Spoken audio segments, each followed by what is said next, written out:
I think I'll need to make a little training video on this just to save a lot of time and hassle.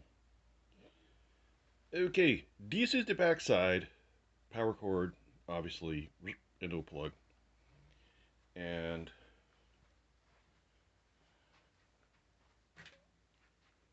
in the front here, you have switches that turn on the water pump. And when it turns on the vacuum, yes, this thing is loud as hell. And this connector is where the hose goes. And for God's sakes, be careful with this dome. If it ever gets broken, this thing is screwed. It's so old. And in this hole, you store the hose. And this one, this side lifts out. And this is the pickup side, the vacuum side, and this will get filled with water. Obviously not everything over there in the tank back there will come out in here because there's moisture left in the carpet. And if it's marked, and I think the 3-gallon level is right at the handles, and definitely put the hottest water you can get out of your faucet in here. As far as clearing that sink goes, the dirty water you put out of there that's going to have the carpet cleaner in it, it'll do a good job of cleaning your pipes out too. So back here under the plane cover is the tank that you fill up with water. Now in here is the water hose that clips on the front, and that's a jug of cleaner I had handy.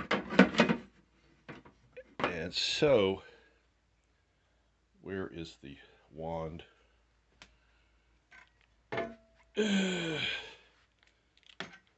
This is the main carpet cleaning wand. And you can see where the water hose clicks on here.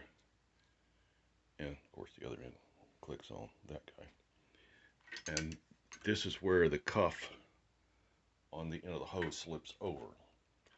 And water valve. I've rebuilt these a couple of times. If it leaks a little bit, well, it's gonna leak a little bit. I don't know how familiar you are with how to operate these things, but basically you squeeze the handle and you start the spray, and then you move backwards slowly and pick it up as you go. Now, if you have a spot that needs some extra moisture, you can actually lift this thing up, which is hard to do with one hand. Squeeze the handle and stop it from, taking up, and then just put some extra spray down on the dirty spot. This rug is so terrible. I need to clean this thing. Okay, got that part. And then the down in here is under the bottle, and the hose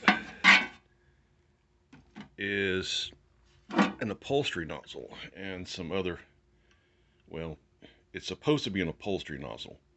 The one thing about this is this hole is bigger than it should be, because this thing is actually for the next larger size machine, and you wind up having to stick the cuff inside the hole and not outside the hole, but it works, and I've used it that way for years. Yeah, so this spray is shielded so it doesn't go every damn where, because you're going to be using this to like clean furniture and intensively clean spots. It's good for cleaning the spots on the carpet. Anywho, so when you get done, it'll still have a little bit of water in here. So you pull the hose off, the vacuum hose off, and while it's still running, and turn the pump off, and suck the little bit of water that's left out of here into the catch tank. And then you, well, what I usually do is I put the hose down over the pickup right there, and then squeeze the handle on whatever one I've got going on, and it'll suck all the water out of the hose backwards. But you ain't got to do that. I'll take care of it when he gets back. And you leave the tops off and let these dry out, and then you can roll the hoses up and stuff them in there. So usually this hose here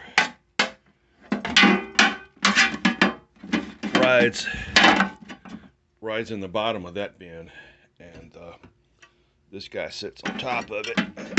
And then in this case, we got some cleaner that's going with it. Normally you mix somewhere between 2 and 3 ounces of that stuff per gallon. So it's 3 gallons times 3, or 3 gallons times 2. You don't want to use any more than you need to, because if you don't want soap to build up in your carpet. I know this thing has got a lot of soap in it because it's been cleaned dozens of times, and so oftentimes I'll do just a plain water in here the last pass, and rinse it.